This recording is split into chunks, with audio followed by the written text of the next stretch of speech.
ಮತ್ತೇನು ಮಾಡೋದಿಲ್ಲ. ಕರ್ತನೊಬ್ಬನೇ ದೇವರದಾನಲ್ಲ, ಎದೆಯೊಳಗಿದು ಗೊತ್ತಿರಬೇಕು. ಏನು ಅಂದ್ರ ಕರ್ತನೊಬ್ಬನೇ ದೇವ. ಈ ಜಗತ್ತನ್ನು ಯಾರು ನಡ್ಸಕತ್ತಾರ? ನನ್ನ ಮನಿ, ನನ್ನ ಜೀವನ ಅವನೇ ನಡೆಸ್ತಾನ ಅನ್ನೋ ಭರವಸೆ ಇರ್ಬೇಕಷ್ಟೆ. ಈಗ ಸಣ್ಣ ಮಕ್ಳು ಇರ್ತಾರ ಮನ್ಯಾಗ, ಈ ತಾಯಿ ಇರ್ತಾಳ, ತಾಯಿ ಸಣ್ಣ ಮಕ್ಕಳಿಗೆ ಹಿಂಗ ಮ್ಯಾಲ ಹಾರಿಸ್ತಾಳ. ಎರಡೂ ಕೈ ಬಿಟ್ಟು ತಾಯಿ ಮ್ಯಾಲ ಹಾರಿಸಿದ್ರು ಸಣ್ಣ ಮಕ್ಕಳು ಕುಲು ನಗುತ್ತಿರ್ತಾವ. ತಾಯಿ ಎರಡೂ ಕೈ ಬಿಟ್ಟಿರ್ತಾಳ, ಆದ್ರೂ ಸಣ್ಣ ಮಕ್ಕಳು ಕುಲು ನಗುತ್ತಿರ್ತಾವ. ಯಾಕೆ ನಗುತ್ತಿರ್ತಾವ ಅಂದ್ರ, ನೀವ್ ಅದೇ ಸಣ್ಣ ಮಕ್ಕಳಿಗೆ ಎರಡೂ ಕೈ ಬಿಟ್ಟು ತಾಯಿ ಮ್ಯಾಲ ತೂರಿದ್ರು ಮಗು ನಗುತ್ತಿರ್ತೈತಿ.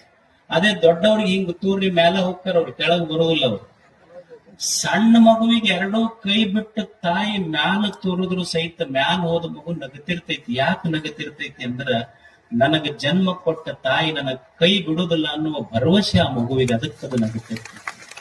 ಹಂಗ ಮನುಷ್ಯನ ಎದೆಯೊಳಗೊಂದು ಬಲವಾದ ಭರವಸೆ, ನನಗ ಜನ್ಮ ಕೊಟ್ಟ ದೇವ ನನ್ನ ಕೈ ಬಿಡುದಿಲ್ಲ ಅನ್ನುವ ಭರವಸೆ ಇತ್ತು. ಕರ್ತನೊಬ್ಬನೇ ದೇವ, ಇದು ಮೊದಲನೇ ಅಂಗ.